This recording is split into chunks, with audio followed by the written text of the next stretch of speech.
Consider the following scenario. Nick is skiing on a circular ski trail that has a radius of 2.2 kilometers.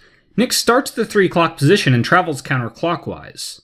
We will let theta represent the radian measure of the angle subtending the path Nick has traveled since he started skiing, and we'll let d represent the number of kilometers Nick has traveled since he started skiing.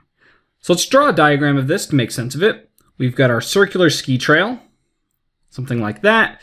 Nick starts over here at the 3 o'clock position, and we imagine him traveling counterclockwise along the circular ski trail.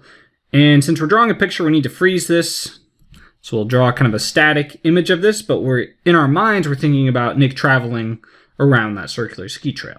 So we'll draw on our angle, whose rays subtend that path Nick has traveled, and theta represents the varying measure of that angle. On the other hand, d represents the length of this arc. So d is the number of kilometers Nick has traveled, and that's like an arc length. So imagine d being the length of that red arc there that gets longer as Nick travels along the circular ski trail. And we also know that the radius of the circle is 2.2 kilometers.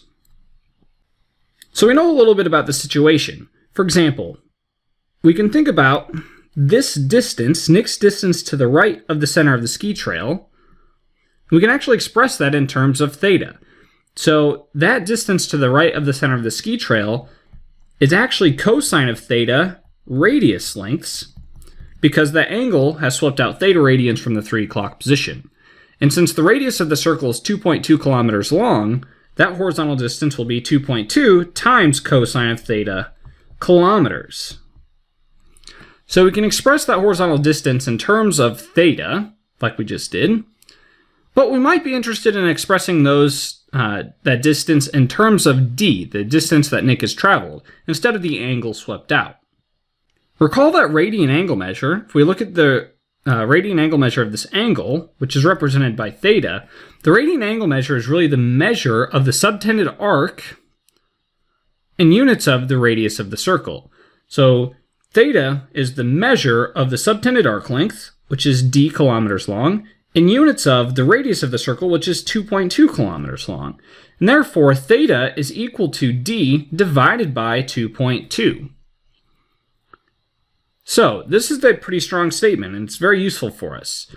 Since theta and d divided by 2.2 both represent the radian measure of that angle, anywhere we see a theta, we could just replace it with a d divided by 2.2 without changing the meaning of the expression that we're writing. So in here, we see a theta here.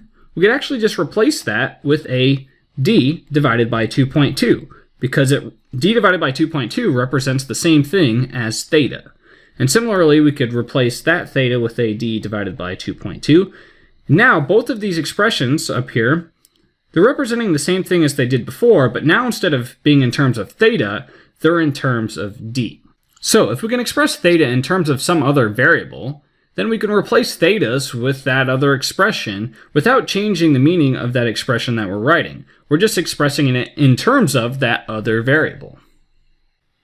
So as an example of why this might be useful is maybe you know how far Nick has traveled and you want to know his distance to the right of the center of the ski trail. In this case, we don't know a value for theta, like an angle measure. We know a value for d, which is like a distance traveled. In which case, this expression down here, that's going to give us his distance to the right of the center of the ski trail in terms of d.